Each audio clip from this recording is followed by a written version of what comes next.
राधे कृष्णा प्रिय दर्शकों, स्वागत है एक बार फिर से आपका हमारे YouTube चैनल में।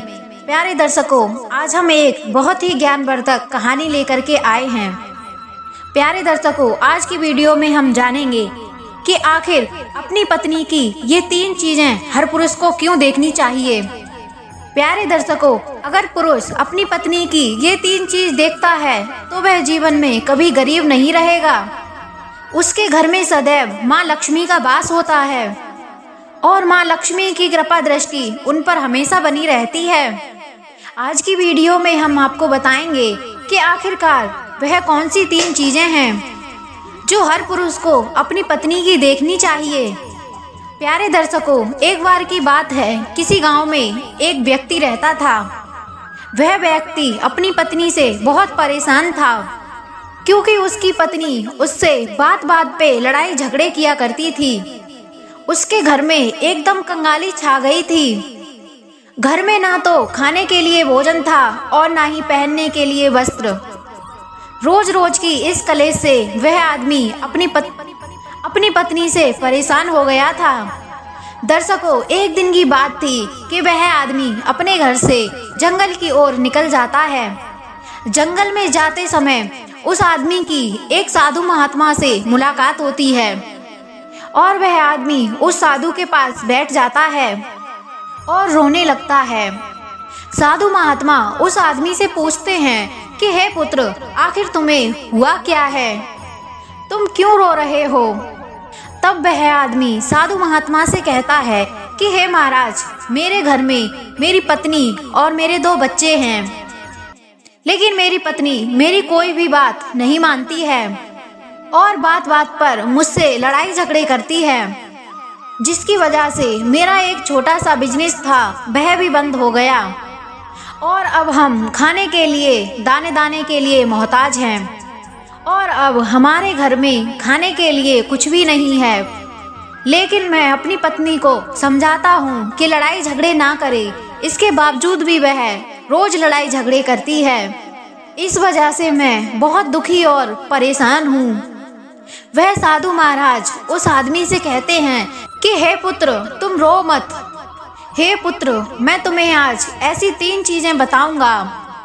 जो भी पुरुष अपनी पत्नी की यह 3 चीज देखता है वह कभी गरीब नहीं रहता है और ना ही उसके घर में कभी लड़ाई झगड़े होते हैं और उसके बिजनेस में भी तरक्की होती है। दर्शकों, वह साधु महाराज उस व्यक्ति से कहते हैं कि मैं जो तुम्हें बातें बताने जा रहा हूँ उन 3 बातों की गांठ बांध लेना। और फिर वह व्यक्ति उन साधु महाराज की बातें बड़े गौर से सुनता है। वह साधु महाराज उस आदमी को एक कहानी सुनाते हैं। तो चलिए इस कहानी को सुनते हैं। किसी नगर में एक बहुत बड़ा सेठ रहता था। उसका व्यापार बहुत बड़ा था। उसके घर में सेठ और उसकी पत्नी रहा करते थे। सेठ और सेठानी में बहुत प्रेम था। उनके घर में कभी भी कोई लड़ाई झगड़ा नहीं होता था, इसलिए उनके घर में सदैव माँ लक्ष्मी का वास था। उनके व्यापार में दिन दोगुनी रात चौगुनी तरक्की हुआ करती थी।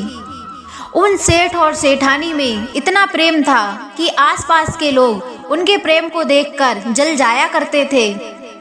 दर्शकों, सेठ और सेठानी के प्रेम की मिसाल हर गांव वाले दिया करते थे। ऐसा करके उस सेठ और सेठानी के प्रेम की बात वहां के राजा के पास तक पहुंच गई। जब उनके प्रेम की बात उस राजा तक पहुंचती है तो राजा भी उनके प्रेम की तारीफ करते हैं और कहते हैं, हमारे राज्य में एक स्त्री और पुरुष ऐसे भी हैं जिनके घर में कभी लड़ाई झगड़ा नहीं होता है। उन दोनों में इतना प्रेम है कि मैंने आज तक अपनी जिंदगी में कभी नहीं देखा। दर्शकों, एक बार की बात है, राजा पूरे राज्य में ढिंढोरा पिटवाते हैं और कहते हैं कि इस नगर में जितने भी लोग हैं वह सब अपने अपने घर में एक दिया जलाकर रखें। तब राजा की महारानी राजा से पूछती हैं कि हे महाराज, ऐसी क्या बात है जो आप पूरे नगर में दिया जलवा रहे हैं।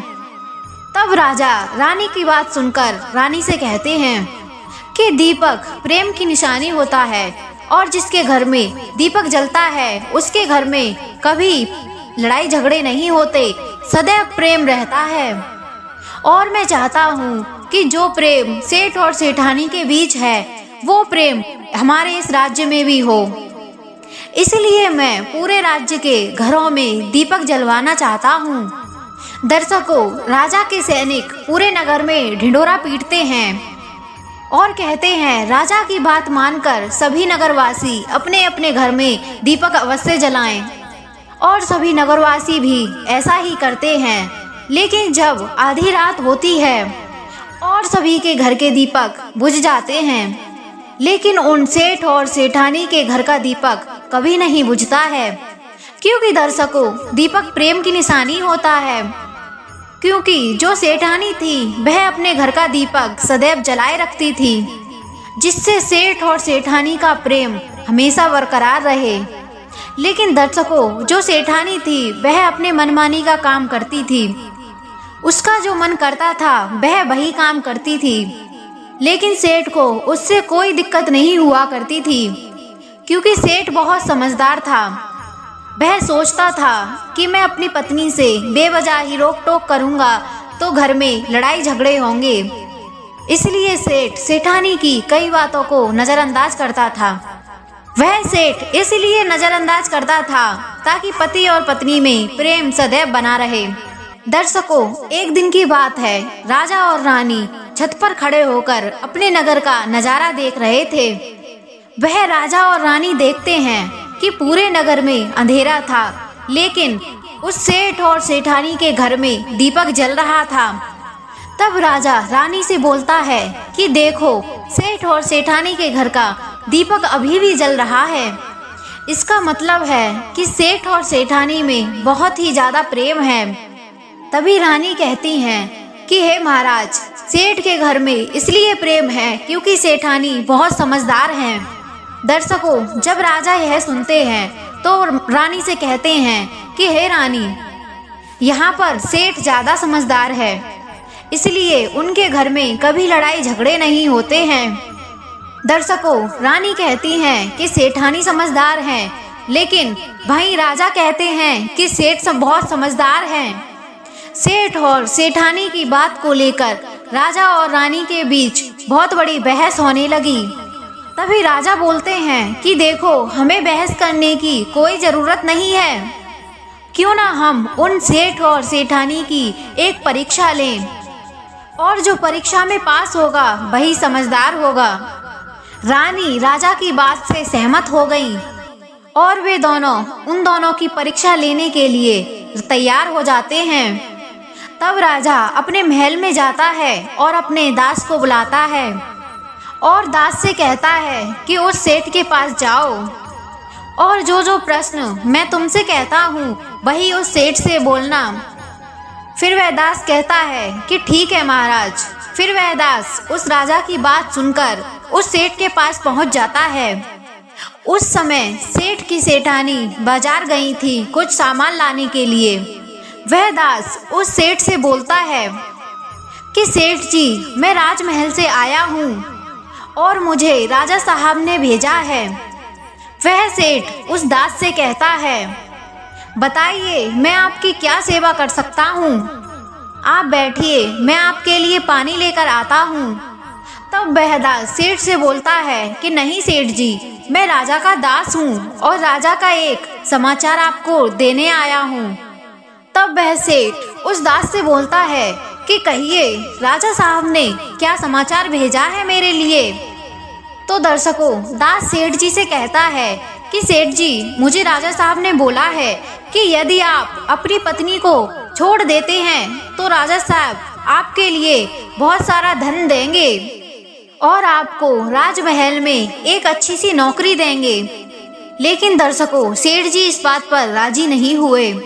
दूसरी बात, रानी ने राजा से बोला था सेठ समझदार नहीं है।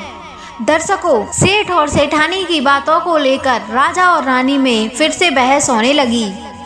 तब रानी राजा से बोलती हैं कि आपने सेठ की परीक्षा ली है, क्यों ना मैं सेठानी की भी परीक्षा लूं। तब इससे मालूम हो जाएगा कि सेठ और सेठानी में से कौन सबसे ज्यादा समझदार है। तब राजा रानी से कहते हैं कि प्रिय, एक बार तुम भी सेठानी की परीक्षा ले लो। तब रानी ने अपने महल से एक दासी को उस सेठानी के पास भेज दिया। रानी ने उस दासी को बोला था कि मैं जो तुमसे बोल रही हूँ वही बात उस सेठानी से तुम बोलना। तब रानी की दासी उस सेठानी के पास जाती है, लेकिन तभी सेठ अपने काम से कहीं बाहर गया हुआ था। घर पर सेठानी अकेली थी। दर्शकों, दासी मौका देखकर उस सेठानी के पास पहुंचती है और दासी सेठानी से बोलती है कि सेठानी जी, मैं राजमहल से आई हूँ, मुझे महारानी ने भेजा है। तब वह सेठानी बोलती हैं कि ठीक है, कि बताइए कि किस काम से रानी साहिबा ने तुम्हें मेरे पास भेजा है। तब वह दासी उस सेठानी से कहती है कि रानी साहिबा ने मुझे बोला है कि सेठानी यदि अपने पति को छोड़ देती हैं तो वह तुम्हें बहुत सारा धन देंगी। अगर तुम अपने पति को मार दोगी तो वह तुम्हें अपने राज्य का आधा हिस्सा दे देंगी। दर्शकों, दासी की बात सुनकर सेठानी तैयार हो जाती है और कहती है कि ठीक है, यदि महारानी साहिबा अपने राज्य का आधा हिस्सा मुझे देंगी तो मैं अपने पति को मार दूंगी। दर्शकों, तब रानी की दासी उस सेठानी से बोलती है कि मुझे कैसे पता चलेगा कि तुमने सेठ जी को मार दिया है। तब सेठानी दासी से बोलती हैं कि मेरे घर में जो दीपक जल रहा है वह तुम्हें दिख रहा है। और दासी कहती है कि हाँ, मुझे दिख रहा है। तब सेठानी उस दासी से कहती है कि यदि मैं अपने पति को मार दूंगी तो मैं यह दिया बुझा दूंगी। तब तुम्हें यह पता चल जाएगा कि मैंने अपने पति को मार दिया है। तब वह दासी उस सेठानी की बात सुनकर राजमहल को वापस लौट जाती है और राजा और रानी दोनों को ये बातें बताती है। सेठानी की बात सुनकर रानी बहुत अचंभित हो जाती है और रानी को स्त्री जाति से नफरत होने लगती है। दर्शकों, तब वह राजा अपने सारे सैनिकों को बुलाता है और कहता है कि देखो, मैं ये नहीं चाहता हूँ कि राजा और रानी की वजह से किसी निर्दोष की जान जाए। तुम ऐसा करो, उस सेठ के घर जाओ और सेठ को सेठानी की सारी बातें बता दो और उस सेठ को बचा लो। दर्शकों, सारे सैनिक सेठ के घर जाते हैं और सोचते हैं कि सेठानी तो सेठ को रात में मारेगी और तभी दिया बुझाएगी। इससे पहले ही हम सेठानी के घर हमला बोल देते हैं। दर्शकों, रात भी नहीं थी, इधर शाम का समय था। जैसे ही सैनिक सेठानी के घर पर हमला बोलते हैं और देखते हैं कि सेठ पहले से ही मरा पड़ा है, तब राजा के सैनिक उस सेठानी से बोलते हैं कि सेठ तो मरा पड़ा है, लेकिन तुम्हें तो सेठ को रात को मारने के लिए कहा गया था। तब सैनिकों से सेठानी कहती हैं कि सेठ जी को तो मुझे मारना ही था, तो मैंने जहर देकर उन्हें दिन में ही मार दिया। अब सिर्फ मेरा काम है दिया बुझाने का। दर्शकों, वो सैनिक उस सेठानी के घर से उल्टे पैर भागते हुए उस राजा के दरबार में पहुंच जाते हैं और राजा को ये सारी घटना बताते हैं। दर्शकों, राजा क्रोध में आग बबूला हो जाता है और उसको स्त्रियों से घृणा होने लगती है और वह अपने सैनिकों को भेजता है कि उस सेठानी को वह बंदी बनाकर लाएं। तब राजा के सैनिक उस सेठानी को बंदी बनाकर राज दरबार में पेश करते हैं। दर्शकों, तब वह राजा उस सेठानी को कारावास में डलवा देता है और वह राजा समस्त स्त्री जाति से नफरत करने लगता है।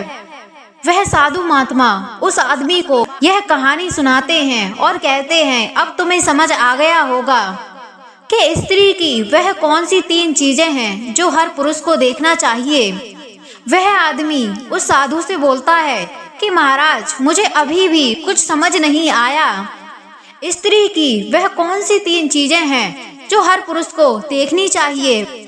दर्शकों, तब वह साधु महात्मा उस व्यक्ति को बताते हैं, उस आदमी को बताते हैं कि स्त्री की पहली चीज ये देखनी चाहिए कि वह कहां पर आ जा रही है।